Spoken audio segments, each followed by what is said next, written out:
जोहार साथियों, सांस्कृतिक बदलावों के ऐसे वीडियोस के लिए चैनल को सब्सक्राइब करें, लाइक, शेयर और कमेंट करें।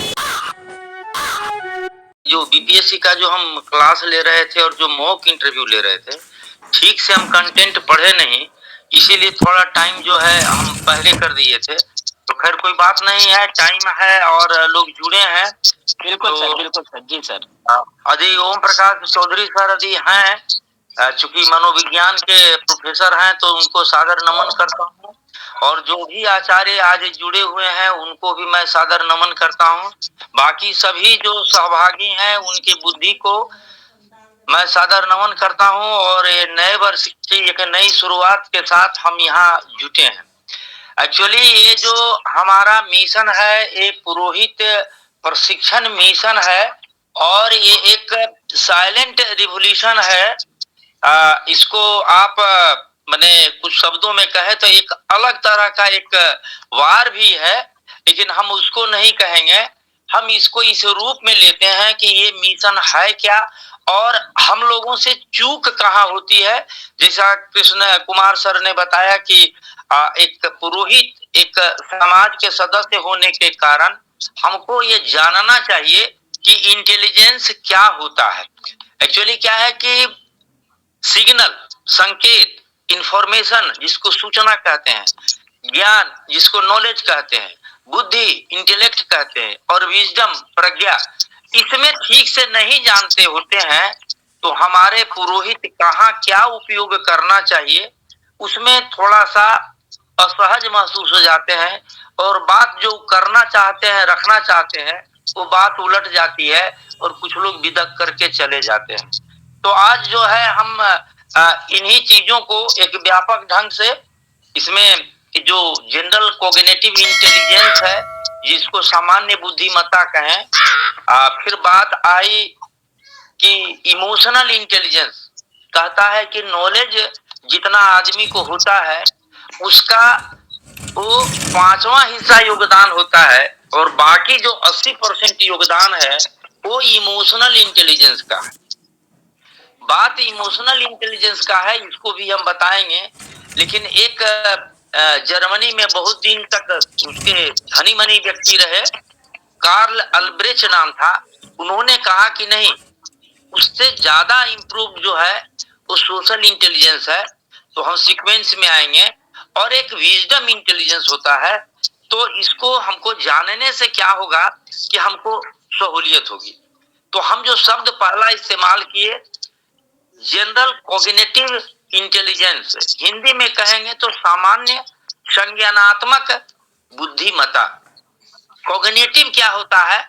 संज्ञान जो कहे, किसी चीज का संज्ञान लेना, मतलब उसके बारे में हम अलर्ट हो गए, जागरूक हो गए, यही है।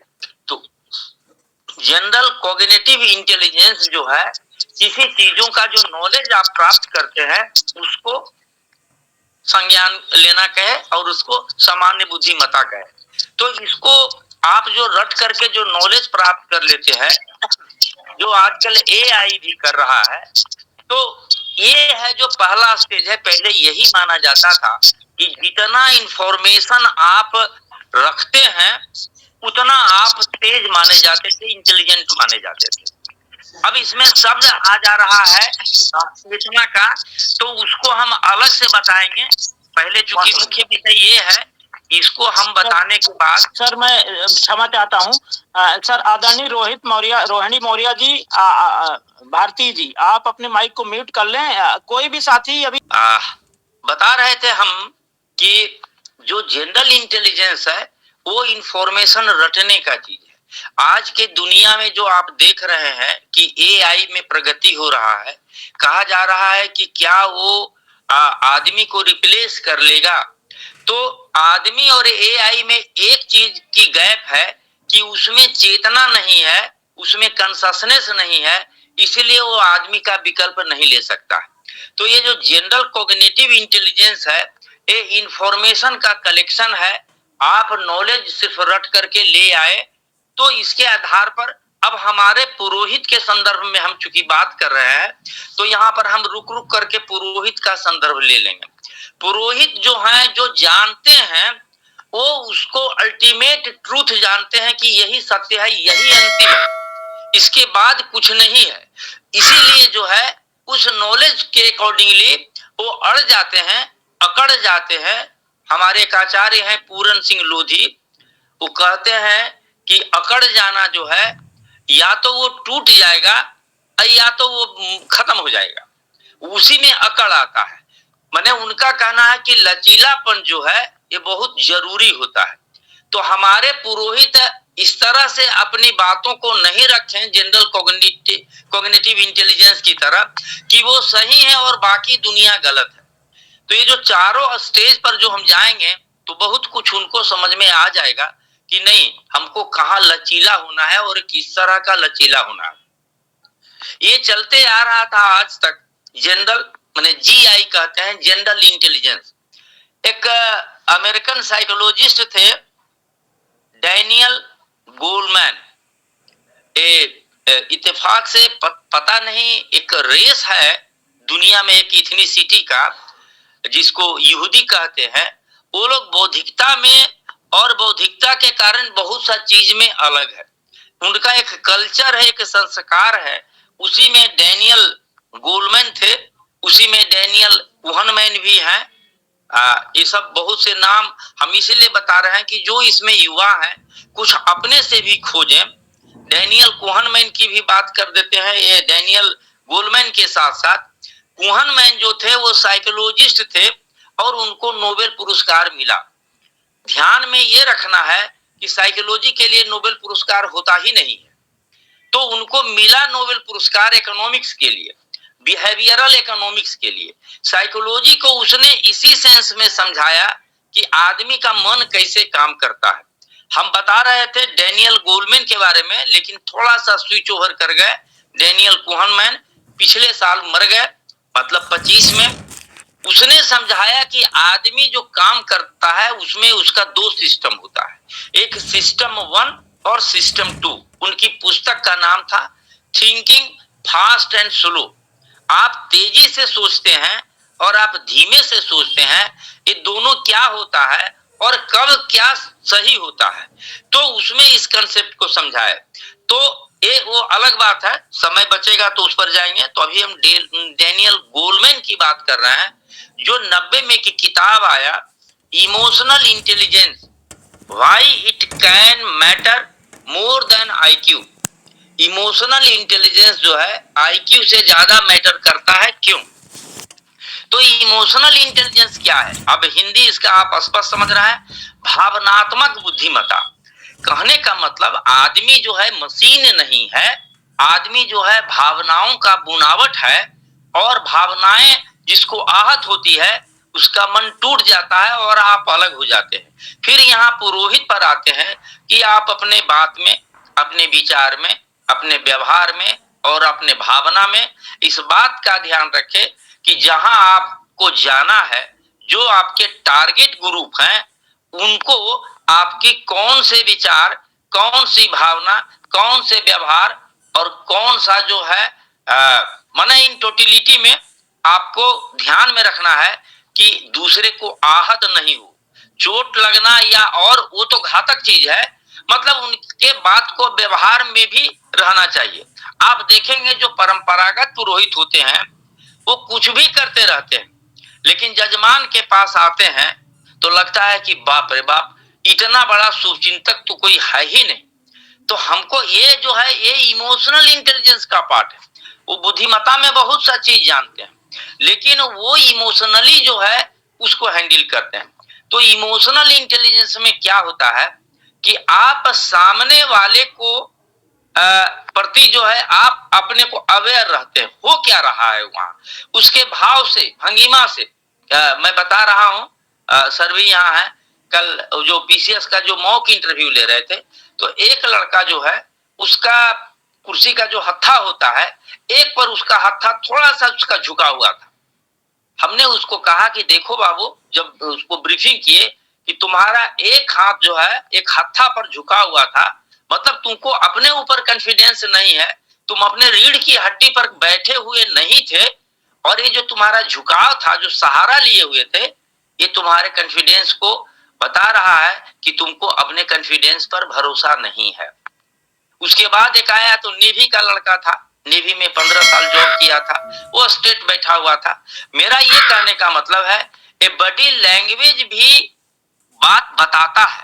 तो आप पुरोहित हैं, संस्कारक है समाज में, तो आप वहां जाते हैं तो सामने वाला जो आपका जो आदमी है उसको आप देखिए, उसके विचारों से, हाव भावों से, उसका बॉडी लैंग्वेज से कि वो चाहता क्या है, वो कहना क्या चाह रहा है, कहाँ उसको आपत्ति हो रहा है। थोड़ा सा सेंसिटिव बनिए। हम देखते हैं कि तथाकथित हमारे जो बौद्धिक लोग हैं वो सर्टिफिकेट बांटना शुरू करते हैं कि अरे आप जो है इसको मानते हैं तो आप जो है मूर्ख हैं। कहने का तात्पर्य वही रहता है, शब्द मूर्ख का इस्तेमाल नहीं होता है, लेकिन वो बड़े बड़े क्रॉस देंगे, बड़ी बड़ी है जो उसमें आपत्ति करेंगे, मानो कि वही सब चीज के जानकार हैं और सामने वाला गलत है। वो सर्टिफिकेट बांट करके उसका मन ऐसा छोटा कर देता है कि उनकी आगे की बात को सुनना ही नहीं चाहता है।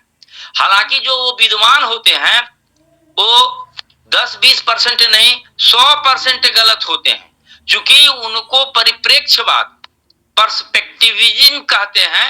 ये जर्मनी का एक फिलोसोफर थे नीत्शे, फ्रेडरिक नीत्शे। वो कहते हैं कि कोई भी चीज अपने परिप्रेक्ष्य में सही होता है और परिप्रेक्ष्य बदलता है तो एक ही तथ्य कई सत्य हो जाता है। जैसे यदि हम कृष्ण कुमार जी के बगल में बैठे हैं, बाएं बैठे हैं, कृष्ण कुमार जी वहीं बैठे रहेंगे, लेकिन यदि हम उठ करके परिप्रेक्ष्य बदल दिए, हम उनके दाहिने तरफ चले आए तो मेरे बाएं हो गए। परिप्रेक्ष्य बदला तो उनका पोजीशन बदल गया, जबकि उनका पोजीशन वही है। तो परिप्रेक्ष्यवाद कहने का तात्पर्य उनका था कि तथ्य एक होता है, सत्य अनेक होता है। अब एक ही चीज को अभी जो हम बता रहे थे, चेतना का जो स्तर, ये तो बुद्धि पर अभी हम बता रहे हैं कि बुद्धि 4 तरह का होता है, लेकिन चेतना का जो स्तर है आप समझ सकते हैं कि एक निर्जीव से एक जंतु रेंगने वाला है, एक पशु है, एक मानव है, और मानव में भी माने एक पशु से लेकर के एक उच्चतर ज्ञानी तक का चेतना का लेवल रहता है। मतलब एक ही चीज को अलग अलग लोग अलग अलग तरीके से उसको जानते समझते हैं। आप सही हैं इसका मतलब ये नहीं है कि वो गलत है। और आपका इंपॉर्टेंस इसलिए है कि आप पुरोहित हैं, समाज के संस्कारक हैं, आपको प्रज्ञा, आपको ज्ञानवान माना गया है, तो आपको ये चीज समझना चाहिए कि आप उससे उच्चतर चेतना के व्यक्ति हैं, आप उससे ज्यादा नॉलेज के व्यक्ति हैं, सामने वाला कम नॉलेज का व्यक्ति है, तो आपकी ही तरह यदि रहेगा तो फिर आपकी जरूरत क्या है।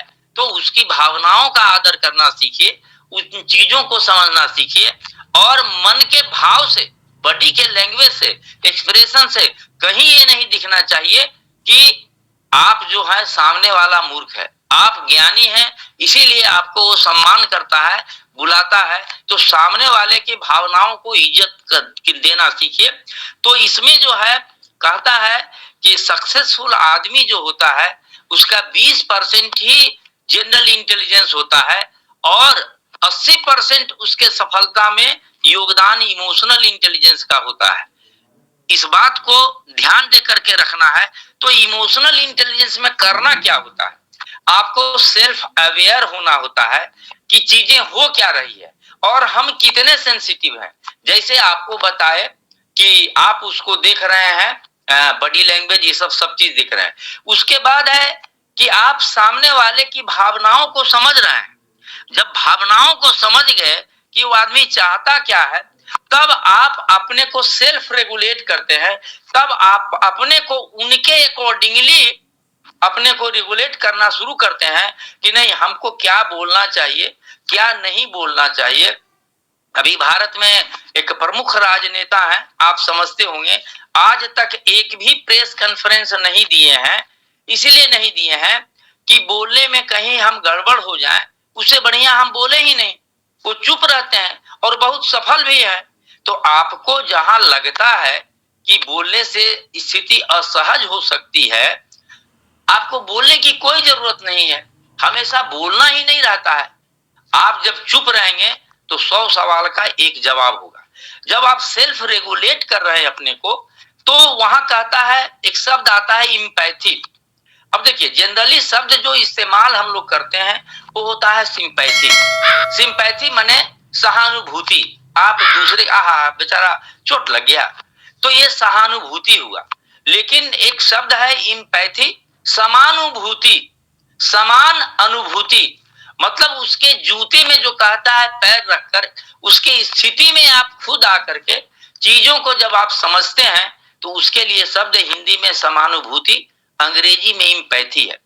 तो आप अवेयर हैं, अपने आसपास के चीजों को देख रहे हैं, और उसके बाद आप अपने को रेगुलेट करते हैं कि उन चीजों को जो सामने वाला जो देख समझ रहा है, उसी नजरिए से आप उन चीजों को देखना समझना शुरू कीजिए, तो चीजें बदल जाती। एक अमेरिकन लेखक का पढ़ रहे थे कि ट्रेन में जा रहा था, तो उसके 2 बच्चे थे। बच्चे जो है चीख चिल्ला रहे थे, तोड़ फोड़ कर रहे थे, गार्जियन चुपचाप बैठा हुआ था। तो और जो सहयात्री थे उनको आपत्ति हुआ, लेकिन उसने एक बात बोला, सारा सीन बदल गया। बोला कि आप बच्चे को समझाते नहीं हैं। बोला 10 मिनट पहले उसकी माँ अस्पताल में गुजर गई है, और वहीं से निकल करके हम यहाँ आए हुए हैं। मुझे खुद समझ में नहीं आ रहा है कि मैं उनको क्या बताऊं। इसके बाद माहौल शांत हो गया। जितने सहयात्री थे सब उससे समानुभूति रखने लगे।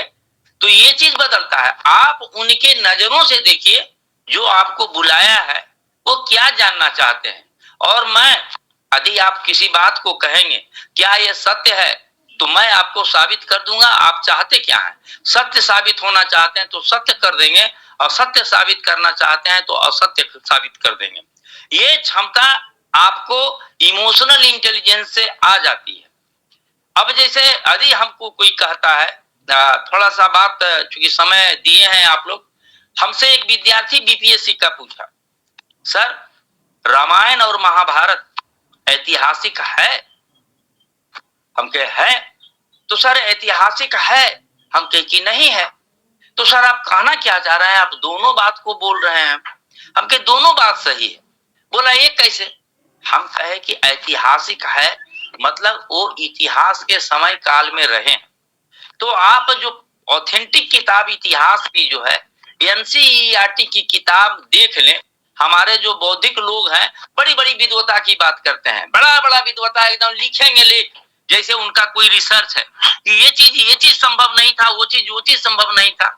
अरे भाई, आज तक एनसीईआरटी की किताब में ये रामायण और महाभारत प्राचीन काल की चीज है। किसी एनसीईआरटी की किताब में आपने इसको पढ़ा है? किसी कालखंड में नहीं पढ़ा है। बात खत्म हो गई कि विद्वानों की मंडली उसको ऐतिहासिक मानता ही नहीं है, क्योंकि ऐतिहासिक कालखंड में नहीं है। तो फिर दूसरा जवाब, तो फिर वो ऐतिहासिक कैसे है? वो लिटरेचर के रूप में, रामायण और महाभारत लिटरेचर के रूप में मध्यकाल में रचा गया, और इस रूप में इतिहास में दर्ज है। तो उनकी कहानियां जो है उसमें दर्ज है। अब तब कहा कि सर हाँ ये तो हो सकता है।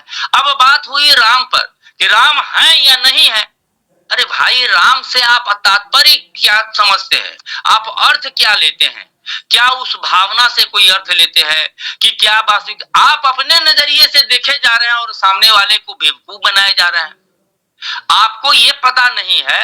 अल्बर्ट आइंस्टीन, हम आगे बताएंगे कि जो इंटेलिजेंस का एक स्तर, जो चेतना है, वहां हम बताएंगे कि अल्बर्ट आइंस्टीन कहते हैं कि तर्क से आप ए से जेड तक जा सकते हैं, उसके बियॉन्ड नहीं जा सकते हैं।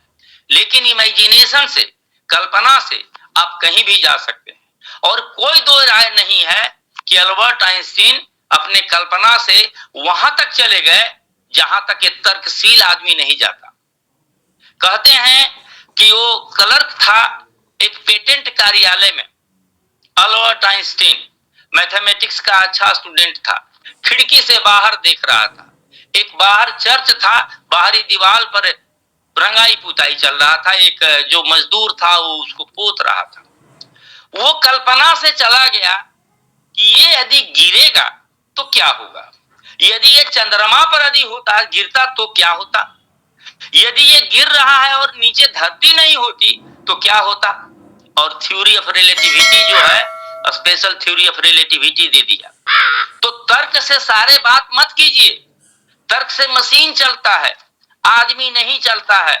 इस बात को हमारे सारे पुरोहित संस्कारक समझें कि तर्क से मशीन चलता है, आदमी भावनाओं से चलता है। हम आपको आदमी के बारे में भी बताएंगे कि आदमी का कंपोनेंट क्या होता है। ये चूंकि आप लोग को नहीं बताया गया है या आप लोग को रुचि नहीं है, इसलिए इसको नहीं समझे हैं। हम अलग से बताएंगे। हम दो चीज अलग कर दिए, एक व्यक्ति क्या होता है और दूसरा चेतना का एक स्तर जो ये बुद्धिमत्ता है जिसके बारे में हम बता रहे हैं। तो चेतना क्या होता है उसको हम अलग से बताएंगे, और आप अपने चेतना का मतलब बौद्धिकता का विस्तार कैसे करेंगे उसको हम अलग से बताएंगे।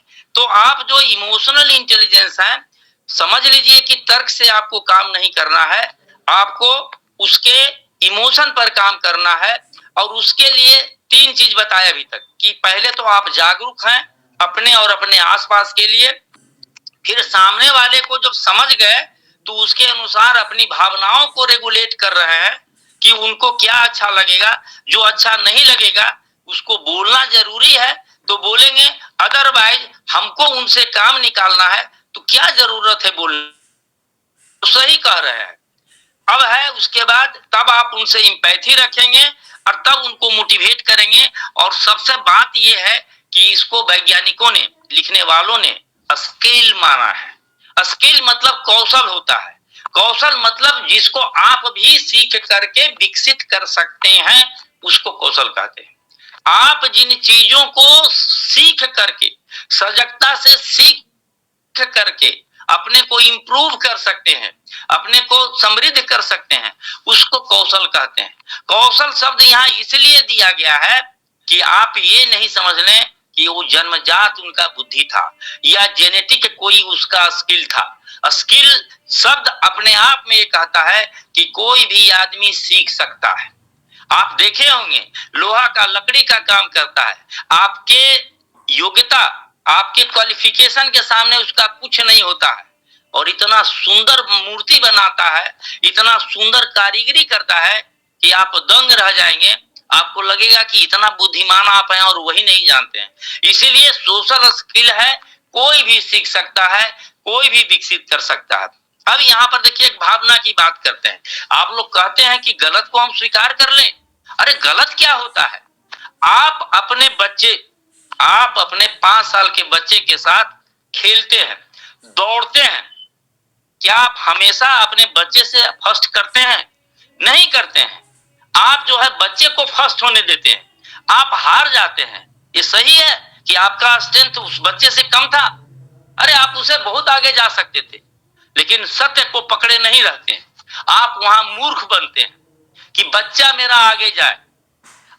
बच्चा कहता है कि पापा 5 और 5 10 होता है। अच्छा 10 होता है? अरे कौन तुमको बताया? मम्मी बताई। अरे हमको तो बता रही थी 8 होता है। अच्छा हम जान गए, आप सब चीज जानते हैं, आप मूर्ख बनते हैं। क्यों? बच्चा आपका खुश होगा। आप अपने जजमान के पास जाते हैं, आपका बच्चा है, आप उनको खुश करने की कला नहीं जानते हैं, तो फिर कौन से पुरोहित और संस्कारक आप बन रहे हैं? इसीलिए आप इमोशनल इंटेलिजेंस को समझिए और इस बात को आगे बढ़ाइए। क्योंकि अब 50 भी हो गया, कुछ समय हमारा इधर निकल गया, ठीक है। अब इसके बाद जो दूसरा शब्द है वो सोशल इंटेलिजेंस है। सोशल इंटेलिजेंस देखिए, आप सामने वाले व्यक्ति को समझ करके उसके अनुसार काम कर दिए, दैट इज इमोशनल इंटेलिजेंस। देखिए इत्तेफाक देखिए भारत का 23 में जनार्दन पटेल जी हमको दिल्ली बुलाए थे, नेशनल एसोसिएशन ऑफ इंजीनियर्स की बैठक थी। वो भी इंजीनियर हैं, क्वालिफिकेशन से हम भी इंजीनियर हैं। वो IIM इंदौर में एक वीक के ट्रेनिंग में गए हुए थे ONGC के तरफ से। उन्होंने लिटरेचर ला करके हमको थमा दिया। उस पूरे लिटरेचर में सिर्फ और सिर्फ इमोशनल इंटेलिजेंस रखा हुआ था। हम माथा पकड़ लिए कि हमारा IIM अभी तक जो है इमोशनल इंटेलिजेंस में ही तैर रहा है, जबकि उसके आगे है जो सोशल इंटेलिजेंस भी मौजूद है। ये जो है 90 में आया था इमोशनल इंटेलिजेंस, डैनियल गोलमैन की किताब इमोशनल इंटेलिजेंस, और 2009-10 में जो है आया था सोशल इंटेलिजेंस। कार्ल अल्ब्रेच जो जर्मन एक फिलोसोफर थे, उस किताब का नाम था social intelligence, the new science of success, सफलता का नया विज्ञान। मतलब इमोशनल ठीक है, लेकिन उनका कहना है कि हम रहते समाज में हैं, समाज के संदर्भ में ही हमारी सफलता असफलता आकी जाती है, तो हम सामने वाला इंडिविजुअल को खुश करने के लिए ही ध्यान में नहीं रखें, हम समाज को ही रखें। यहां भी हमारे पुरोहित संस्कारक आते हैं कि आपको समाज का हीरो बनना है, और वो पद जो आप लिए हुए हैं वो ऑलरेडी घोषित है कि वो हीरो है समाज का, उस समाज का ब्रेन है।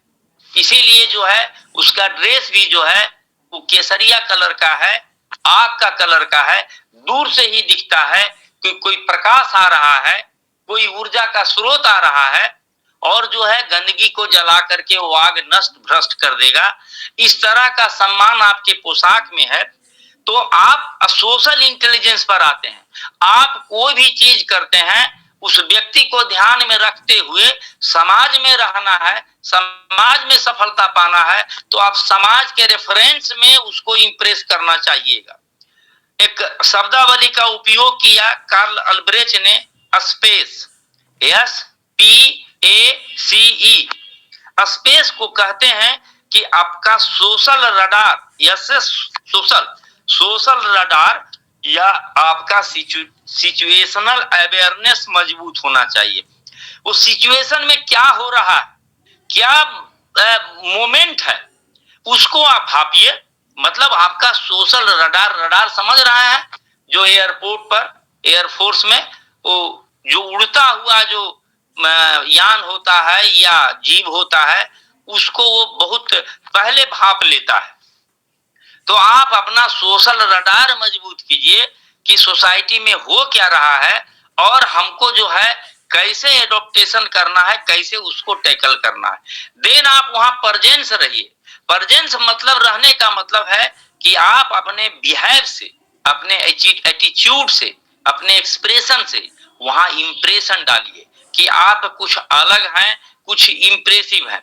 अब इंप्रेसिव होने में आपको संतुलन रखना है कि आप अपनी सच्ची बातों को यदि बताने से, देखिए हम जो पैदा हुए हैं, हम अपने माँ और बाप से पैदा हुए हैं, सच्ची बात है और सच्चा प्रसंग है, लेकिन उनके यौनिक क्रिया के बारे में हम लोग एक्सप्लेन नहीं करते हैं। ये ढके पुते सांस्कृतिक लहजे में कुछ बात करते हैं। फिल्मों में भी पहले दिखाया जाता था, हीरो हीरोइन मिल रहे हैं तो कैमरामैन का जो कैमरा है वो टहनी पर बैठा दो चिड़िया जो जुगल है उसका चोंच मिलाते हुए दिखाता है, इस सीन को हटा देता है। यही संस्कृति है, यही हमारा संस्कार है। तो आपको जो है या तो आप नहीं उस शब्दों में व्यक्त कीजिए, आप चुप रहिए, उनको मान लेने दीजिए उन बच्चों को कि भाई भारत और श्रीलंका के बीच जो आदिम जमाने में ब्रिज जो बना हुआ था वो आदमी ने बनाया था, मान लीजिए कि वो सही है। आज के वैज्ञानिक परिदृश्य में आप कह सकते हैं कि वो तो मूंगा का डिपोजिशन है, कोरल रीफ का जो मर जाता है, कैल्शियम कार्बोनेट का डिपोजिशन है। ये प्रसंग यदि बताने की वहां आवश्यकता नहीं है तो आप मान लेने दीजिए उनको कि वो सही है, वो जो पढ़े हैं जो सही है। और चूंकि वो कम पढ़े हैं आपसे, इसीलिए तो आपके सामने बैठे हैं। तो आपको तो ये समझना होगा कि आप ज्यादा चैतन्यवान व्यक्ति हैं, तो अपनी चेतना का उपयोग इस समझदारी में करें और उनको बोलने दें। वहां बातें बहुत से कर रहे हैं, ऐसे होता है, ऐसे होता है। हमको अपने काम पर ध्यान होना चाहिए। हमको याद है कि 50 साल के लगभग पहले पटना में रहते थे, लाइन कटी हुई थी, बिजली विभाग में गए थे। उस समय भी वो विभाग जो है निगम था, बाद में सरकार हुआ। वहां दो कारीगर जो हैं, मजदूर जो हैं, वो बात कर रहे थे।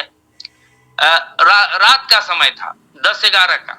वो बता रहे थे, एक दूसरा आदमी दूसरे को समझा रहा था कि कार्ल मार्क्स मजदूरों के लिए जर्मनी में समुद्र में डुबकी लगाया और अंदरे अंदरे 6 महीना तक तैरते हुए वो अमेरिका में निकला और वहां क्रांति का सूत्रपात किया और फिर उसी तरह से डुबकी लगाते हुए हम 5वीं छठे के विद्यार्थी थे, हम समझ गए कि ये बेकार का बात कर रहा है, लेकिन हम गए थे क्यों?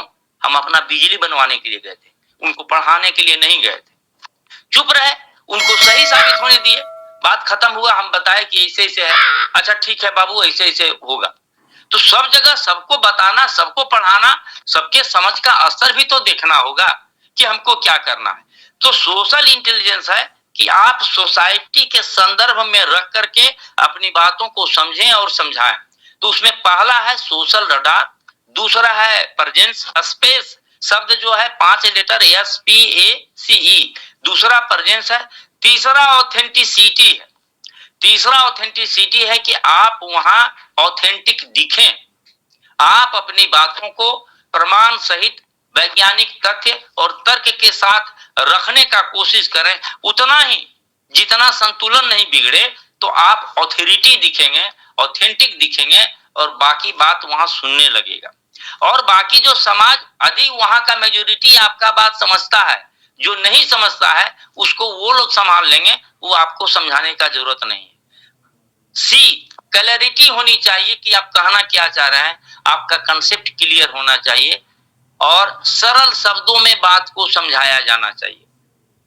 अल्बर्ट आइंस्टीन, मैं बार बार उनका उदाहरण एक दो और दूंगा, वो कहते हैं कि किसी बात को यदि आप सामने वाले को नहीं समझा रहे हैं, इसका एक ही मतलब होता है कि आप उस बात को नहीं समझे। बहुत से पढ़ाने वाले को देखते हैं, वो लच्छेदार अंग्रेजी का उपयोग करेंगे, विद्यार्थी हिंदी समझने वाला है, इसलिए नहीं कि वो बहुत ज्ञानवान है, इसलिए कि उनको कंसेप्ट खुद समझ में नहीं आया है, और वहां धौंस जो दिखाना है स्टूडेंट पर, तो आधा हिंदी आधा अंग्रेजी या पूरा अंग्रेजी बोल देंगे। सामने वाले मत समझे, इतना तो समझ जाएगा कि हम बहुत जानकार हैं। तो ये स्पष्ट करता है कि उनको क्लैरिटी नहीं है, उनको कोई कंसेप्ट नहीं है। तो आप जो भी चीज है आपको बताएंगे कि क्लैरिटी कैसे आता है। ये पढ़ने से नहीं आता है, ये सोचने से आता है, ठहर करके सोचने से आता है, एक कल्पनाशीलता से आता है। इसको हम अलग से देखेंगे। और उसके बाद फिर वही जो एम्पैथी बताए थे, समानुभूति, यही यहाँ इंपॉर्टेंट है कि समानुभूति जो है आप वहां भी आपको रखना है। तो इमोशनल इंटेलिजेंस में है कि आप सामने वाले को भावनाओं को देखकर समझ करके उसी अकॉर्डिंगली अपने को बैलेंस करके और उनकी भावनाओं का सम्मान करते हुए संतुलन बताते हुए रखते हैं। इसमें है सोशल इंटेलिजेंस में कि वो आपका मानक व्यक्ति नहीं समाज होगा। और इसके बाद जो अंतिम जो हम बताते हैं विजडम इंटेलिजेंस, बौद्धिक, आप इसको कह सकते हैं कि प्रज्ञा बौद्धिक। तो इसमें क्या है, इसमें हम व्यक्ति का जो नाम रखते हैं हम गौतम बुद्ध का रखते हैं कि गौतम बुद्ध अपने ज्ञान में व्यक्ति को और समाज को शामिल नहीं किए हुए थे, वो पूरे मानवता को शामिल किए हुए थे और मानवता के भविष्य को शामिल किए हुए हैं। यदि आप अपनी बुद्धिमत्ता में व्यक्ति और समाज के अलावा मानवता को, हमसे बात होती है, एक आचार्य रज्जन जी हैं हम लोग से जुड़े हुए, तो एक बार उनको बात हो रही थी तो हम कह के, रज्जन जी आप 5 करोड़ 10 करोड़ लोगों के लिए पैदा नहीं हुए हैं, आप 150 करोड़ लोगों के लिए भी पैदा नहीं हुए हैं। मतलब आप सिर्फ, आपका रेफरेंस भारत नहीं होना चाहिए, आप अपना रेफरेंस ऑलवेज 750 करोड़ लोगों के लिए रहिए। आपको जो योगदान देना है वो 750 करोड़ लोगों को योगदान देना है। हम भी एक विधायक जी जो है हार गए, तो मैंने उनको यही समझाया, आप 12 करोड़ पर क्यों ध्यान लगा रहे हैं, आपके सामने 150 करोड़ लोग हैं और हमारे सामने तो 750 करोड़ लोग हैं। तो आप जो है, ये जो बुद्ध जो हम बात कर रहे हैं, ये पूरा मानवता की बात कर रहे थे और मानवता के भविष्य की बात कर रहे थे। तय है कि प्रकृति भी उसी में शामिल है। तो ये आपका विजडम इंटेलिजेंस हो जाएगा। आप जानते हैं या ध्यान दीजिएगा, विकास के लिए जो ग्लोबल एजेंसी है UNDP, United Nation development programme, इसने developmental sustainable development goal SDG, sustainable development goal, 17 goal, पहले 16 गोल था, 17 गोल। आप उस गोल को जब रुकेंगे देखेंगे तो मानवता के भविष्य का ख्याल रख रहा है। तो एक लेवल है, आपको कब कहां किस ज्ञान की जरूरत है आप इसको समझें और इसको बताएं। तो इंटेलिजेंस पर हम इतना ही बताना चाह रहे थे और अब हम आपको ये बताना चाह रहे हैं कि इंटेलिजेंस है क्या। इसको जब हम समझाएंगे तो इसमें आपका, अभी हम 30 मिनट समय लिए हैं, 30 मिनट आपका और समय लेंगे, तो इसको हम समझाने का उसके बाद पूछेंगे। हमसे परसों एक व्यक्ति राजेंद्र कुमार मौर्य जी थे, पता नहीं जुड़े हुए हैं, उन्होंने हमसे पूछा कि आचार्य जी हम भारत में रहते हैं कि हम इंडिया में रहते हैं। तो हम कहे कि समझे नहीं, आप समझाइए। तो बात से हमको लग गया कि ये अभी नए एंट्री किए हैं, उम्र तो हम देख लिए थे फोटो में। तो हमने कहा कि संडे को सत्र में आप आएंगे और मैं बताऊंगा, उसके बाद आपके सवाल का जवाब दूंगा। मैं इसलिए कह रहा हूं कि यदि वो हैं तो ग्रुप को अभी छोड़े नहीं, हम वाचन समाप्त करेंगे तो 5 मिनट में उनका जवाब हम देंगे। तो हम ये बता रहे थे ये बुद्धि है क्या चीज और ये बुद्धि का विस्तार कैसे होगा। ये तो हम एक टाइप आपको बता दिए, एक पैटर्न आपको समझा दिए। मानव का चेतना का एक लेवल है बुद्धि। तो चेतना क्या होता है? चेत जाना ही चेतना है। चेत जाना माने किसी अवस्था के प्रति चेत जाते हैं आप, वही चेतना है। अलर्ट हो जाते हैं, जो जागरूक जो हो जाते हैं, यही चेतना है। तो जानने की क्षमता है जो ये चेतना है। अब जानते कैसे हैं? तो चेतना का एहसास जो होता है वो ऊर्जा के प्रभाव से, प्रवाह से होता है, फ्लो ऑफ एनर्जी से होता है। अब फ्लो ऑफ एनर्जी जो है, आप यदि विज्ञान के विद्यार्थी होंगे तो जानते होंगे कि 4 ही दुनिया में जो है फंडामेंटल फोर्स है और पॉपुलरली जो है वो 2 फोर्स है, एक इलेक्ट्रोमैग्नेटिक फोर्स और दूसरा ग्रेविटेशनल जो है फील्ड जो है वो है। 2 और है, बिग फोर्स, स्ट्रॉन्ग फोर्स, उस पर हमको जाने की जरूरत नहीं है। तो चेतना का एहसास जो है इसी मेजर 2 फोर्स से, ग्रेविटेशनल फोर्स से और इलेक्ट्रिक मैग्नेटिक फोर्स से आपको, जो आपके ज्ञानेंद्रियों के पास आता है, ये सिग्नल के रूप में आता है।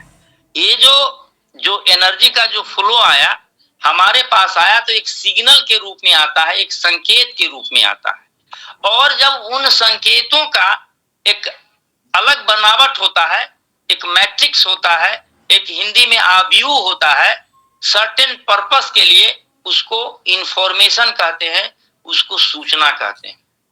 तो संकेत से सूचना बना, इंफॉर्मेशन बना, और इंफॉर्मेशन के व्यवस्थित माने सिस्टमेटिक और संगठित ऑर्गेनाइज जो फॉर्म होता है उसको ज्ञान कहते हैं, उसको नॉलेज कहते हैं। तो सूचनाओं का जो एक खास पैटर्न का जो कलेक्शन है उसको नॉलेज कहते हैं। तो नॉलेज जो है, किसी भी चीज का नॉलेज, वो नुकसानदायी या लाभदायी नहीं होता है।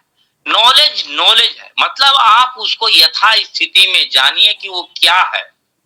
अब इस नॉलेज का यदि आप अपने फायदे के लिए उपयोग किए, मतलब उस नॉलेज का नकारात्मक उपयोग करते हैं या सकारात्मक उपयोग करते हैं, उत्पादक उपयोग करते हैं, अपने हित में उपयोग करते हैं, तब वो नॉलेज जो है बुद्धि बन जाता है, इंटेलेक्ट बन जाता है, जिसकी बात हम बुद्धि के टाइप में कर रहे थे। तो आप जो है, ये जो वेदना जो है, जो सेंसेशन है, चेतना है, वहां से आप सफर किए, आपको ये इंटेलेक्ट तक आए। जब आप अपने हित में उपयोग करते हैं, जो आपके अनुसार कुछ भी हो सकता है, किसी दूसरे के अनुसार नेगेटिव हो सकता है। जैसे चोर है, चोरी करता है, अपने हिसाब से वो हितकर करता है, समाज के हिसाब से अहितकर करता है, तो इसको बुद्धि कहते हैं, इंटेलेक्ट कहते हैं। इससे ऊपर का जो लेवल है उसको प्रज्ञा कहते हैं, कि आप जो है मानवता और मानवता के भविष्य के हित के लिए, तो उसमें जो है पूरा पूरा सर्वसहमति होगा कि ये सकारात्मक है, ये जो है रचनात्मक है, ये मानव के कल्याण के लिए है, मानव के भविष्य के लिए है। तब वो ज्ञान, वो नॉलेज आपको प्रज्ञा कहलाएगा। अब यहाँ पर है, हम ये बात को करना चाह रहे हैं कि हम आपका जो है ये प्रज्ञा जो है, आपका चेतना है, इसको विस्तार कैसे कहते हैं। फिर यहाँ हम अल्बर्ट आइंस्टीन को लाते हैं। हमारी बहुत सी समस्याओं का समाधान नहीं होता है। समस्या कहते किसको है? जिसका समाधान हमारे पास नहीं है उसी को समस्या कहते हैं। कल तक ये समस्या थी कि हम दिल्ली वाले आदमी से टेलीफोन लैंडलाइन से बात करते थे।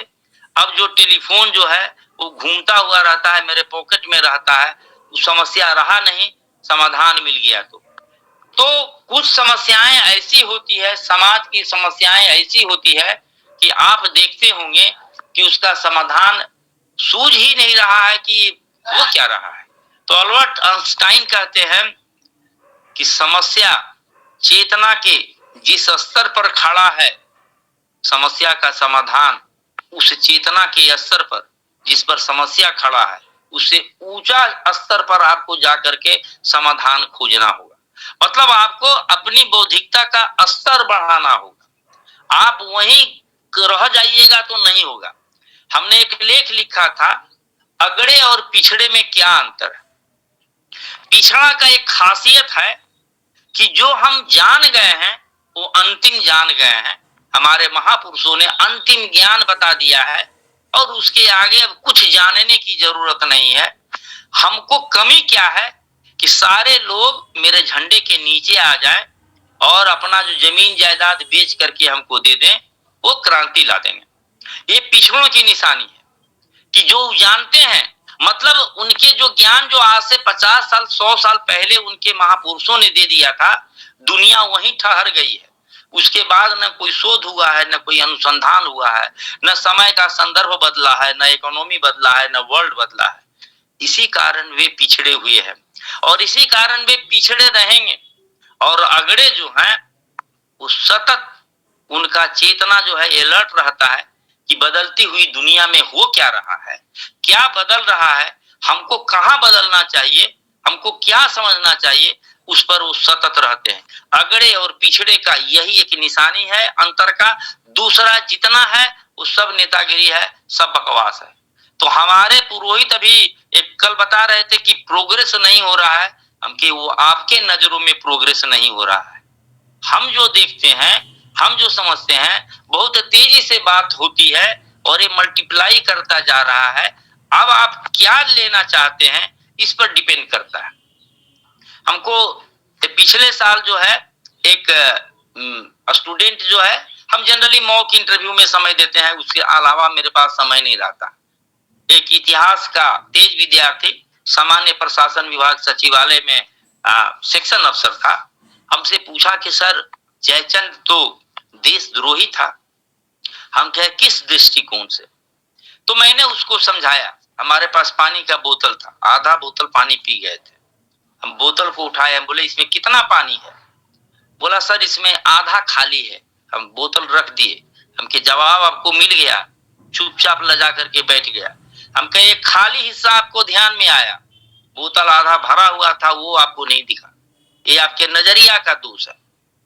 तो उस व्यक्ति को हम नहीं समझाए कि ये पुरोहित प्रशिक्षण शोध मिशन की अवस्था कहाँ है, ये बढ़ रहा है या ठहरा हुआ है, ये नजरिया का दृष्टिकोण हो सकता है, इसके गति का दोष नहीं है।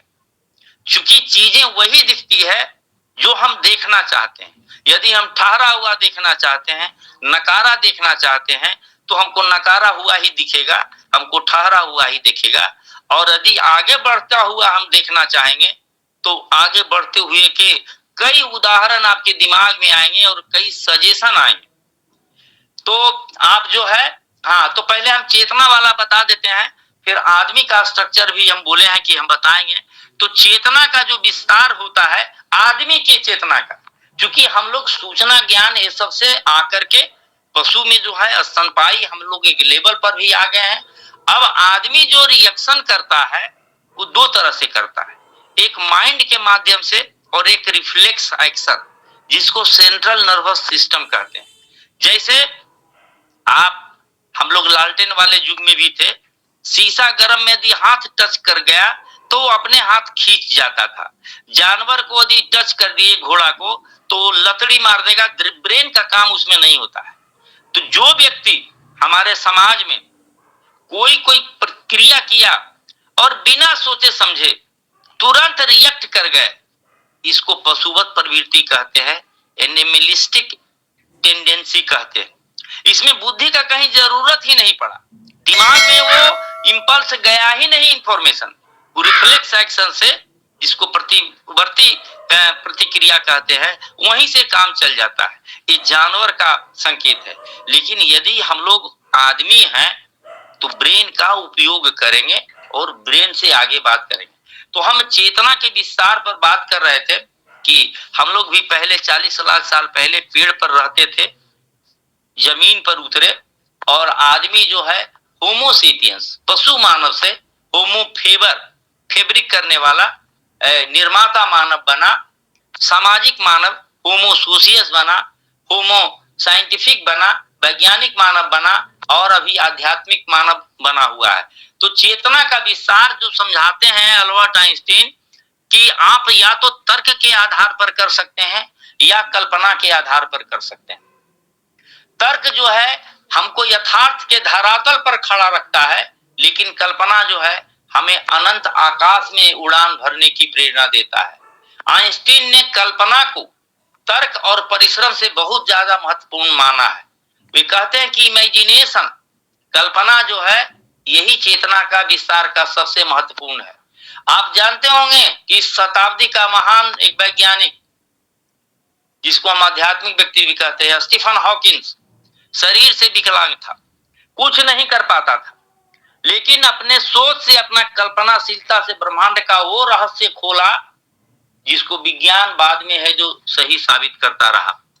तो यहाँ पर जो है तर्क की अपनी लिमिटेशन होता है। ए से आप जेड तक जा सकते हैं, अ से ज्ञ तक जा सकते हैं, ये आपका लिमिटेशन है, लेकिन कल्पना आपको कहीं भी ले जा सकता है। कहने का मतलब आप चिंतनशील हो। चिंतनशील कब होंगे? जब आप समाज में जाते हैं तो वहां सोशल इंटेलिजेंस, इमोशनल इंटेलिजेंस के बारे में सोचते हैं, विजडम इंटेलिजेंस के बारे में सोचते हैं, तो चिंतनशीलता आपको वहां पहुंचा देगा।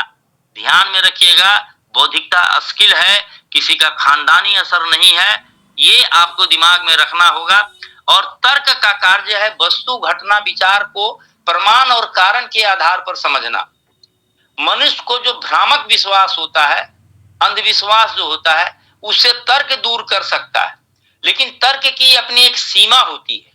वो उस कार्य में, उस क्षेत्र में कार्य तर्क नहीं कर सकता है जिसको हम अनुभव नहीं करते हैं। जैसे अब किसी का भगवान है, भगवान में उसका श्रद्धा है, आप जितना भी तर्क दे देंगे वो सही नहीं होगा, क्योंकि वहां तर्क काम नहीं करता है, उसकी कल्पनाशीलता, उसकी भावना काम करता है।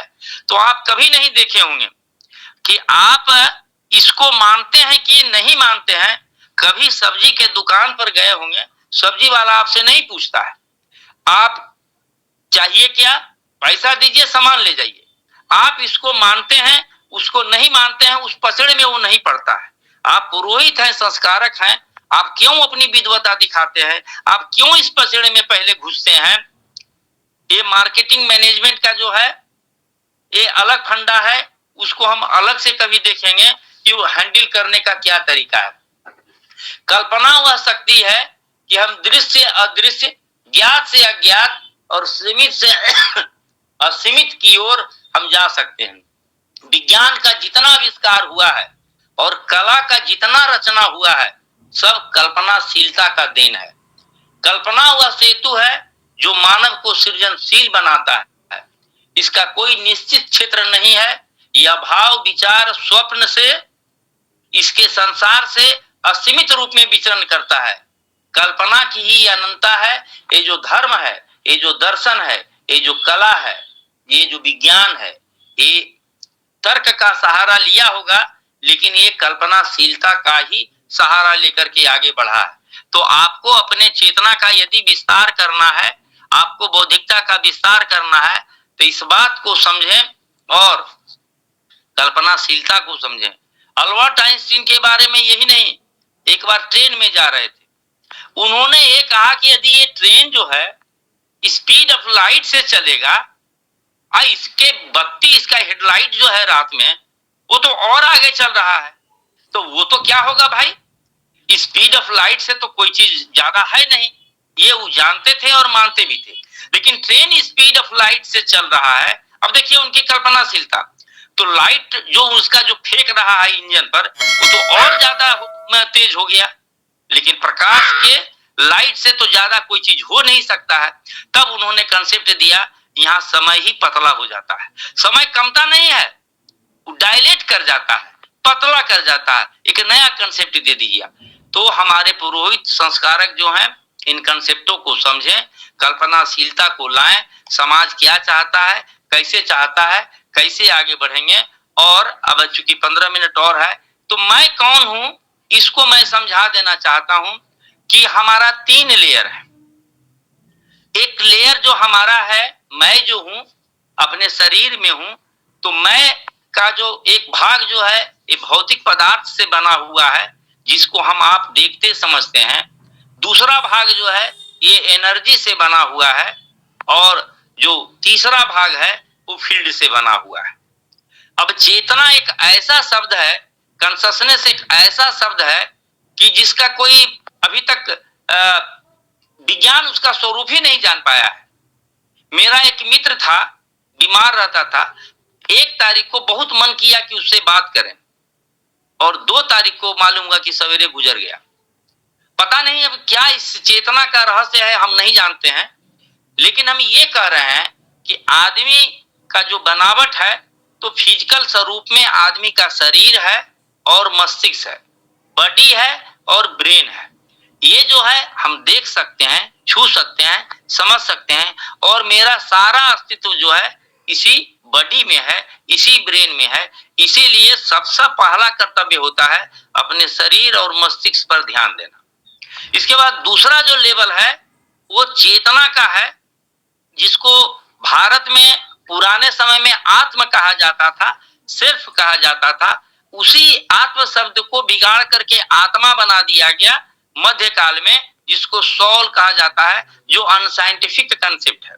हम इस कंसेप्ट पर डिटेल में नहीं जाएंगे कि कैसे साइंटिफिक सेल्फ है और अनसाइंटिफिक जो है वो सोल है। सेल्फ का 2 हिस्सा होता है, एक माइंड होता है, मन होता है, और दूसरा स्पिरिट होता है। स्पिरिट को आप जो है भाव कह सकते हैं, भावात्म कह सकते हैं।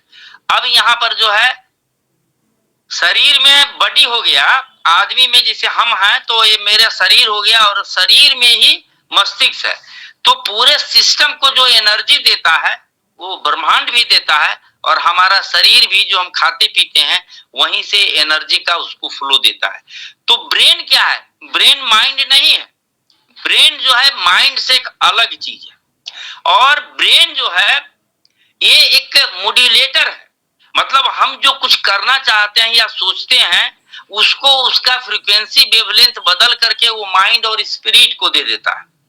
और माइंड और स्पिरिट जो है, तो हम जो विचार करते हैं वो माइंड का काम है। विचारों का प्रोडक्शन, विचारों का संयोजन, विचारों का स्टोरेज, ये सारा काम माइंड करता है। माइंड है कहाँ, ये विज्ञान को अभी तक पता नहीं है। इससे थोड़ा सा ऊपर लेवल, उसी लेवल पर स्पिरिट है, जो आदमी के इमोशन का प्रोडक्शन करता है, उसका संयोजन, कॉम्बिनेशन और सारा स्टोरेज करता है। मतलब भावना का जो फैक्ट्री है वो है जो उसका स्पिरिट है।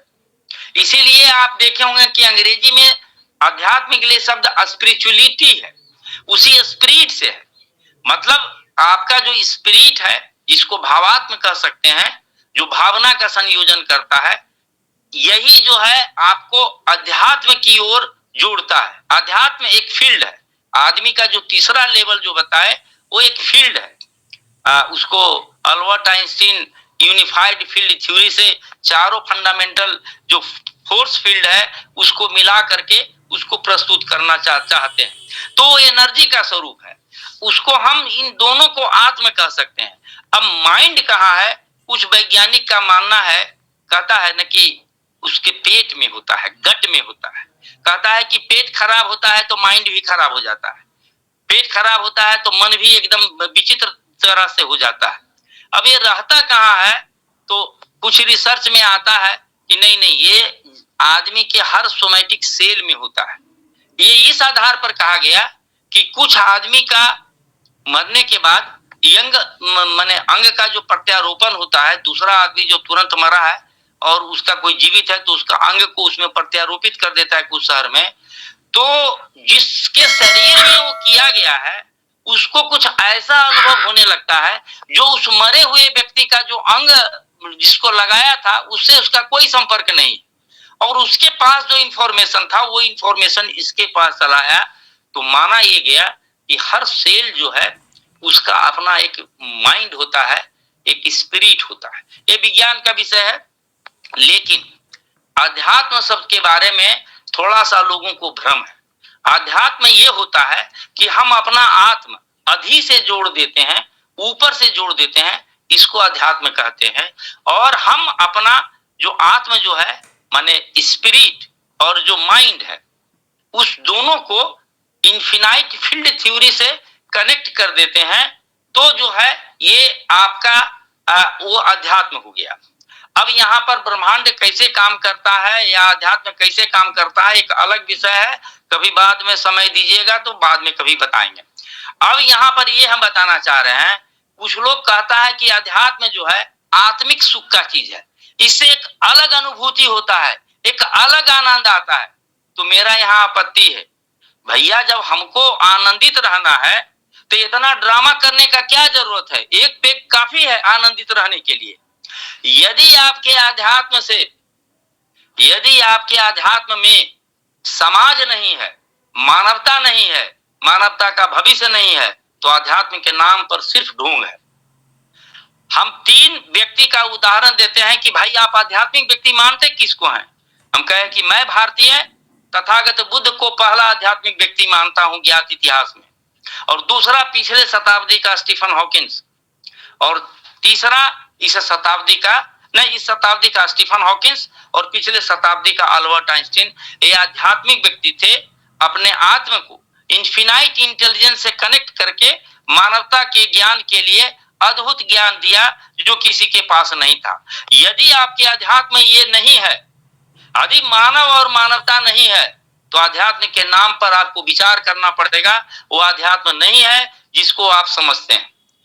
तो अब ये जो मैकेनिज्म है एक अलग चीज था, और हम समझते हैं कि काफी समय लिए।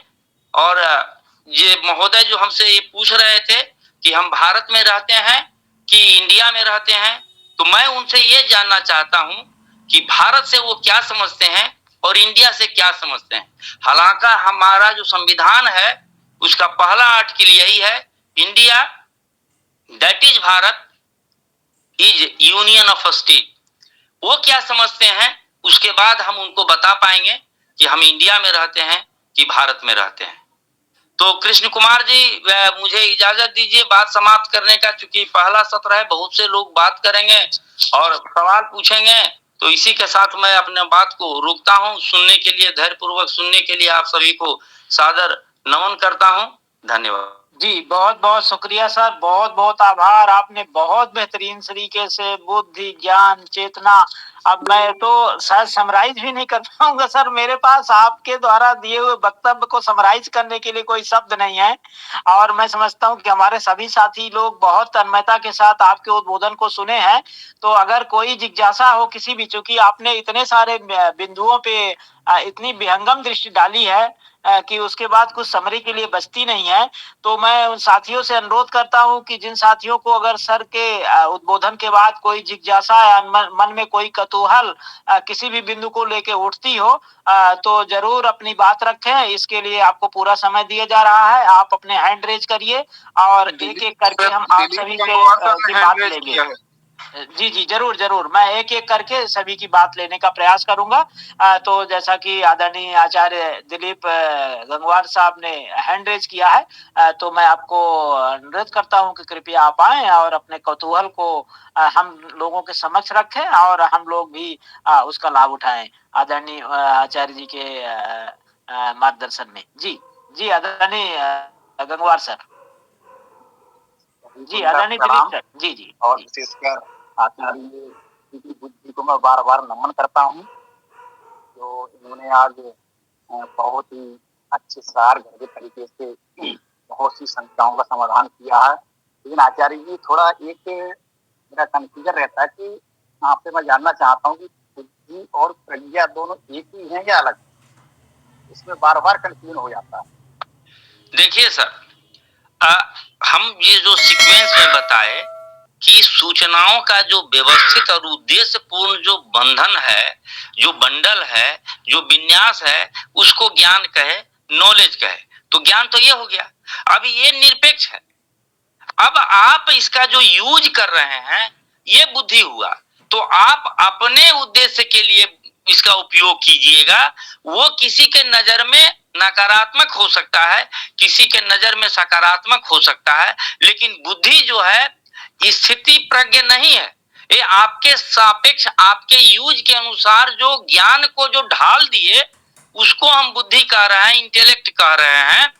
और जब आपका ये बुद्धि मतलब ज्ञान सिर्फ मानवता के लिए, मानवता के भविष्य के लिए प्रयुक्त हो रहा है, तब वो प्रज्ञा है। मतलब वो अंतिम सत्य है, सही है, और उसमें ये नहीं है कि आप उसका नकारात्मक उपयोग कर रहे हैं। प्रज्ञा में जो है ये जो आप उसका नेगेटिव यूज नहीं कर रहे हैं, ज्ञान का आप जो अपने लिए यूज कर रहे हैं ये बुद्धि है। मतलब ये नकारात्मक सकारात्मक दोनों हो सकता है। जैसे देखिए, ट्विन टावर गिरा अमेरिका में, भारत के राष्ट्रपति थे एपीजे अब्दुल कलाम, तो उन्होंने एक बात कहा था, it is an example of intelligence. एक बौद्धिकता का एक उदाहरण है, बट इन नेगेटिव डायरेक्शन। लेकिन उस बौद्धिकता का दुरुपयोग है। तो बौद्धिकता सकारात्मक भी हो सकता है और नकारात्मक भी हो सकता है, वो उस व्यक्ति यूज करता पर डिपेंड करता है। लेकिन जो विजडम जो है, प्रज्ञा जो है, वो हमेशा मानवता के लिए हितकारी होगा। जी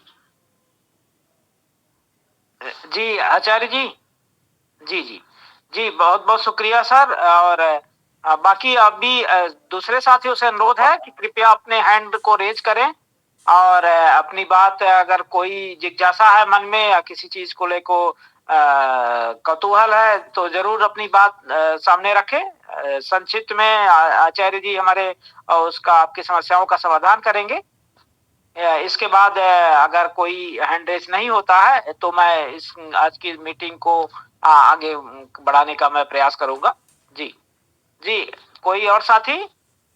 ओके, शायद अभी सर के उद्बोधन के से सभी पूर्णतः सहमत हैं और सर की बात, बताई गई बातों को बुद्धि, ज्ञान, प्रज्ञा, चेतना और मानव क्या है, सारी चीजों से को बेहतरीन तरीके से मैं समझता हूँ कि समझ गए होंगे। इसी बीच में आदरणीय अजीत सिंह गौर जी का हैंड रेज हुआ है, तो कृपया आप आए और अपनी बात रखने, अपनी जिज्ञासा सामने रखें। जी अजीत सिंह गौर। श्रीमान जी को सादर नमस्ते। सर, जैसे श्रीमान ने बताया कि सकारात्मकता और नकारात्मकता के ऊपर जो है निर्भर करता है कि हम प्रज्ञा या किस स्टेज में है। तो एक शेर जब किसी पशु का शिकार करता है तो वो अपना पेट भरता है, तो उस हिंसा उसके लिए कोई मायने नहीं रखती है। लेकिन यदि हम इंसान के परिप्रेक्ष्य में ये चीज देखते हैं तो वो उसके लिए फिर हिंसा भी हो सकती है और अहिंसा भी हो सकती है। मतलब हम उसको हिंसा के परिप्रेक्ष्य में देखेंगे। इसी प्रकार कई जो यहाँ पर हमारी जो विचारधारा है, जिनको मत बोलते हैं, उनमें जो है मानवता के ऊपर निर्देश दिया गया है कि सब जो मतलब ये कि सबके मानव के समूचे मानव जाति के कल्याण के लिए कार्य करना चाहिए। लेकिन कुछ मत ऐसे हैं जिनमें सिर्फ ये कहा गया कि हमारा ही मत सही है और यही मतलब दुनिया के लोगों के लिए मान्यता होना चाहिए। तो सत्य क्या है और कैसे समझे हम? यहाँ कंफ्यूजन होता है श्रीमान जी, इसको देखिए सर, आपको हम ये बता रहे हैं, आपने 2 बार एक शब्द का उपयोग किया, आप ध्यान नहीं दिए। इसके परिप्रेक्ष्य में हम इस बात को अपने वाचन में बताए हैं, आप संभवतः उस समय नहीं होंगे। जी सर, मैंने थोड़ा सा लेट ज्वाइन किया था, क्षमा करें। बात को सुना जाए। परिप्रेक्ष्य आपने जो कहा, ये परिप्रेक्ष्यवाद, पर्सपेक्टिव,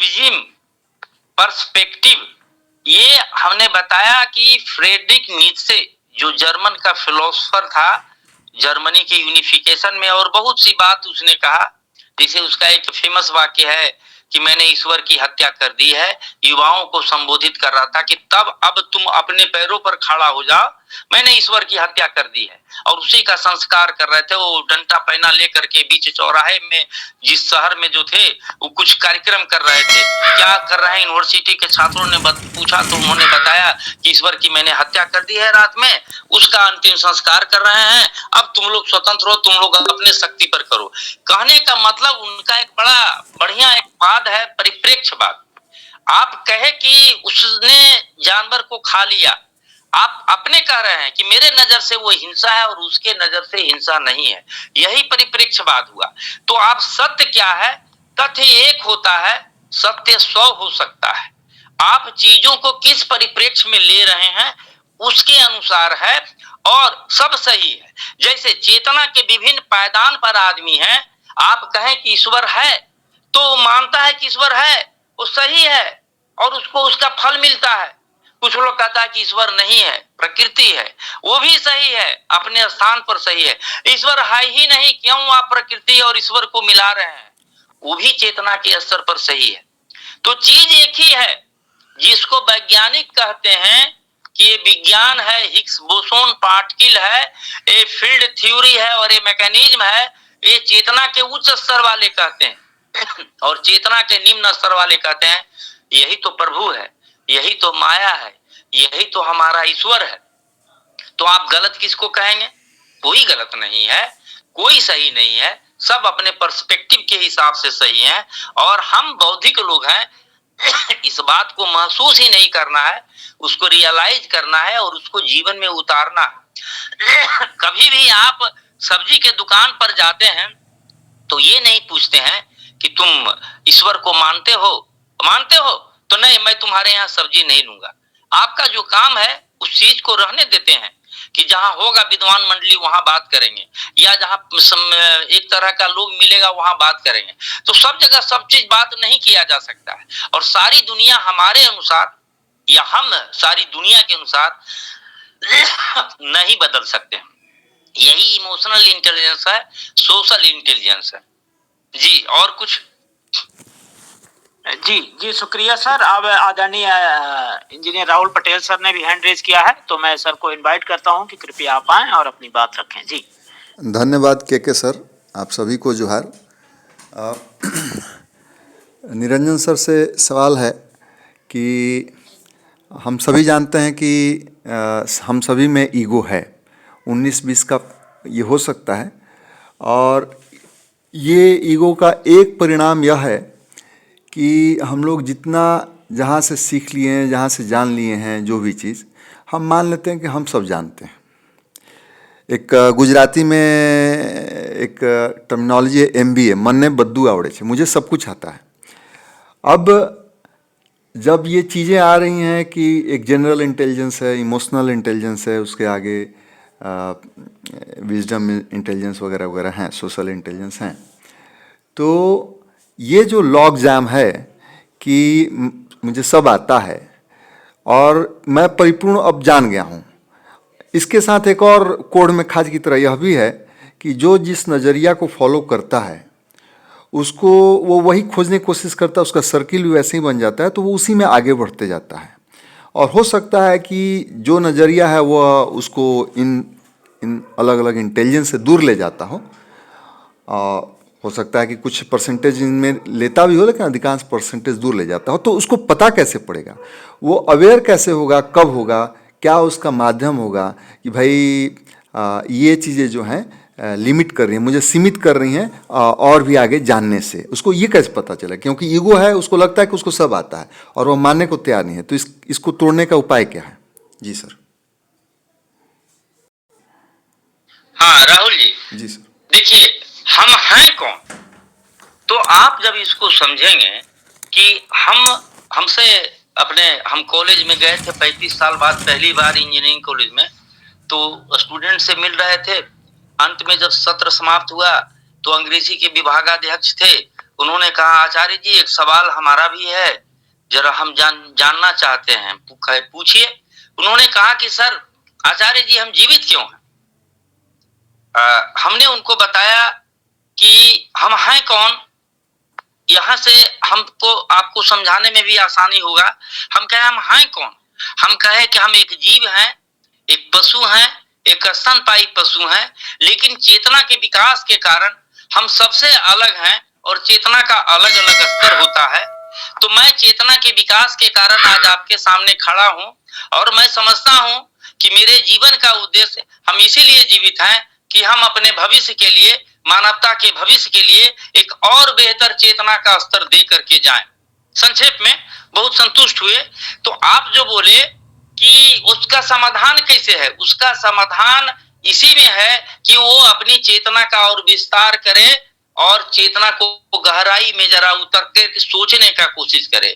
आपको बताए आचार्य पूरन सिंह लोधी जी का एक हमको बात याद पड़ता है कि जो अकड़ जाता है ना, या तो वो टूट जाता है या तो वो मिट जाता है, लचीलापन होना चाहिए। तो जो आदमी अकड़ा हुआ है वो पेड़ है कि हम यहीं जन्मे हैं, यहीं मरेंगे, इसी पर रहेंगे, उसको प्लांट कहते हैं, उसको वनस्पति विज्ञान में पादप कहते हैं। लेकिन जो ये चैतन्यशील होता है, ये बदलती हुई अवस्थाओं में अनुकूलन करता है, संयोजन करता है, सहयोग करता है, समन्वय करता है और अपने को जीवित रखने का कोशिश करता है। तो आदमी जो जड़ हो गया है किसी विचारधारा में, उसी को सत्य मानना है। तो हम बताए ना कि आइंस्टीन कहा कि समस्या चेतना के जिस स्तर पर खड़ा है, आपको उस चेतना के स्तर से ऊपर आना होगा। मतलब आपको अपने बौद्धिकता का विस्तार करना होगा, आपको अपना बौद्धिकता को बढ़ाना होगा, बुद्धिमत्ता को बढ़ाना होगा। और इसका कोई समाधान नहीं है कि कोई जानवर कहे कि नहीं हम जानवर ही रहेंगे और हमको कुछ और बेहतर जीवन पा लेना है, वो संभव नहीं है। आपको अपनी बौद्धिकता का आपको चिंतन मनन करना होगा। जो बताए कि तर्क नहीं आता है तो कल्पनाशीलता को, लेकिन कल्पनाशीलता को भी बाद में तर्क से साबित करना होगा, अन्यथा आप कहीं का कहीं कुछ भटक जाएंगे। तो दोनों का संतुलन होता है। तो जिनको समस्या है, हमको राहुल जी ये समझ में नहीं आता है कि बौद्धिकता का विकास किए हुए बिना, अब आपको हम बताए ना, हम एक लेख लिखे, हाल ही में लिखे हैं, जिस पिछले महीने में, अगड़े और पिछड़े में क्या अंतर होता है। पिछड़ा जो है वो ये जानता है कि हमारे बाप दादाओं पुरखों ने बता दिया है, अंतिम ज्ञान हमारे पास है, अब हमको कोई चीज जानने का जरूरत नहीं है, सब संगठित हो जाइए हमारे अंदर और सारा संसाधन आप लोग जो है खेत पघार बेच करके हमको दे दीजिए, हम क्रांति कर देंगे। ये पिछड़ों की पहली और एकमात्र स्पष्ट प्रमाण है। और जो अगड़े हैं समाज में, वो नित्य जानते हैं, वो बुद्ध के अनुयायी हैं। बुद्ध कहते हैं कि दुनिया में एक ही अटल सत्य है, क्या? कि दुनिया हमेशा बदलता रहता है। जब हमेशा दुनिया बदल रहा है तो उसके लिए अनुकूलन और उसके सामंजस्य, सब चीज के लिए हमेशा तत्पर बदलना होगा। तो जो समझ गए हैं कि हम अंतिम ज्ञान जान गए हैं, वो पिछड़े हुए हैं और रहेंगे। उनको बदलने का ज्ञान आप जो है, बुद्ध कहते हैं ना, मार्ग पर हम बता सकते हैं, तुम चलो। तो जो बुद्धि का विकास ही नहीं करना चाहेगा, सब यही कहेगा कि मेरे झंडे के नीचे आ जाओ, हमको चंदा इतना से दे दो, हम क्रांति कर देंगे। खूब पीढ़ी दर पीढ़ी गुजरता चला जा रहा है और समझता है कि पूरा बौद्धिकता का उनको ज्ञान हो चुका है। तो इनके लिए तो बौद्धिकता के विकास के सिवाय हमारे पास कोई समाधान नहीं दिखता है। हाँ, आप बात बढ़ाया जाए कृष्ण कुमार जी, यदि राहुल जी को। जी, मैं थोड़ा सा और बोलना चाहूँगा। इसमें जो आपने बोला उसमें दो समस्या है। जैसे एक यह है कि हम साधारण पे आप देखेंगे, साधारणतया कोई भी यह कह देते करे लोग तो एकदम मूर्ख हैं, या फिर कह देते हैं लोग भेड़ की तरह ये कर रहे हैं, भेड़ बने हुए हैं, उनको लोग हाँक रहे हैं दूसरे लोग। तो एक बार मेरे भाई जी हैं, BHU में प्रोफेसर हैं अंग्रेजी विभाग में, तो उन्होंने भी ये कहा। तो मैंने कहा कि देखिए, लोग अपना परिवार चला रहे हैं तो निश्चित रूप से उनमें कुछ बुद्धिमत्ता तो है, सोचने समझने की क्षमता तो है। बिना सोचे समझने की क्षमता हुए कोई परिवार नहीं चला सकता, ये एक बहुत बड़ी चीज़ है। तो अब ऐसे लोग जो हम सभी लोग हैं, मतलब हम भी कहीं ना कहीं, मैं भी कहीं ना कहीं भेड़ ही हूँ किसी मामले में। तो ऐसा मुझ में भी ईगो है, 19 से 20 का फर्क हो सकता है। तो वैसे केस में यह स्थिति कि मुझे सब आता है, यह स्थिति दुखदाई हो सकता है।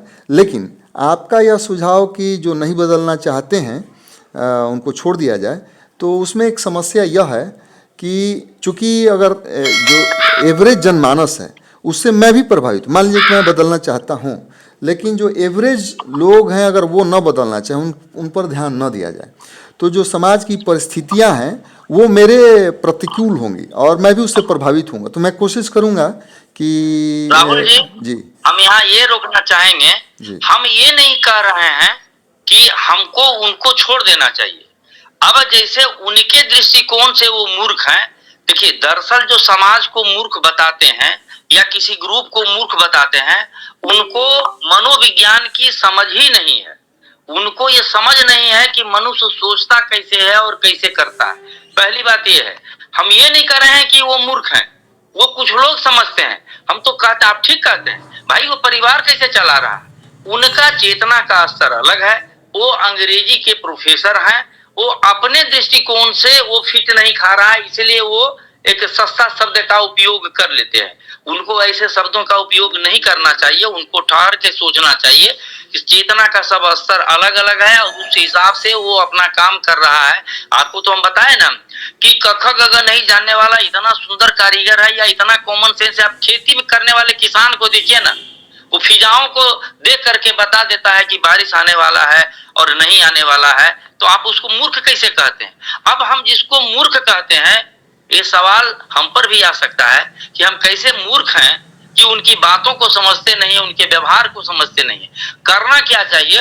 तो हमको कुछ उस आदि हमारे पास रिसोर्स है। कल भी बात हो रही थी, हम के समाज के थके पके हुए लोगों के साथ जो हम बदलाव के लिए सोचेंगे, उतना एनर्जी समय में हम नए युवाओं के लिए काम कर सकते हैं। प्रसंग बस आपको भी बताएं, यहाँ जो बुद्धिमान लोग जो जुड़े हुए हैं उनको भी बताएं। डॉक्टर हेडगेवार, केशव बलिराम हेडगेवार संघ की स्थापना 1925 में की थी और 26 में उसका नाम बदल के राष्ट्रीय स्वयंसेवक संघ रख दिया था। वो जो पहला जो संघ जो 25 में विजयादशमी को स्थापित हुआ था, कोई 15 लोग उसमें थे और विचारणीय बात यह था कि सारे की उम्र 12 से 14 साल का था। उनको इस बात का एहसास था कि समाज के थके और पके हुए लोगों में एनर्जी वेस्ट करने से कोई फायदा नहीं है। ये लोग बदलने वाले नहीं है। एक कच्चे उम्र के, नए उम्र के, उम्र जिसका भविष्य लंबा होता है, वो तार्किक ज्यादा होता है, समझना चाहता है, उत्साही होता है और उसको बहुत सा चीज करने के लिए एनर्जी भी रहता है। उन लोगों से वो शुरू किया और आज 100 साल में प्रभाव दिख रहे हैं। तो जो लोग, अब देखिए बदलना सबको है, लेकिन अब जो जिद पर अड़े हुए हैं, हम सही हैं, हम जड़ ही रहेंगे, हम अपने जड़ को छोड़ेंगे नहीं। माने जड़ माने जो भी बाद में विचार में, उनको हम छोड़ने के लिए नहीं कर रहे हैं। लेकिन आपके पास उपाय क्या है? हमारे पास उपाय है। अभी हम इधर पढ़ रहे थे, उत्तर प्रदेश, बिहार और झारखंड में 58% आबादी जो है युवा है। तो हम युवा आबादी पर कंसीडर नहीं करें और जो 5-10 साल में जाने वाले हैं हम उसी पर करें। रिसोर्स अनलिमिटेड नहीं है, रिसोर्स लिमिटेड है, तो हमको यूथ पर फोकस करना चाहिए। देखिए फिलिप कोडलर मार्केटिंग मैनेजमेंट के फादर हैं, Kellogg school of management America के बहुत माने रिप्यूटेड प्रोफेसर हैं। मार्केटिंग 4 उनकी किताब थी, 17 में आई थी। वो कहते हैं कि 3 चीज पर फोकस कीजिए, यूथ पर, वुमेन पर और नेटिजन पर। यूथ पर जो क्वालिटी बता दिए, वुमेन पर बोले कि ये घर के दहलीज से बाहर निकल चुका है, इसकी भागीदारी बढ़ते जा रहा है और परिवार का केंद्र है। अरे आप परिवार के केंद्र पर अटैक कर दिए, वो आपका हो गया, जो बिहार में भी दिखा गया वो हो गया, तो उसके आसपास जो भी उन पर डिपेंडेंट है उनकी सहानुभूति होगी। और नेटिजन, वह सिटीजन जो नेट पर माने इंटरनेट पर एक्टिव है और क्रिएटिव है, वैसा लोगों को इंपॉर्टेंस दीजिए। यूथ पर, वुमेन पर, नेटिजन पर। ये उनकी मार्केटिंग 4 की किताब में थी। अभी तो मार्केटिंग 6 भी किताब आ गई है। तो क्यों कहते हैं दुनिया का ये जो मार्केट मैन जो है, इस तरह का जो लोग है कि हमको फोकस किस पर करना चाहिए?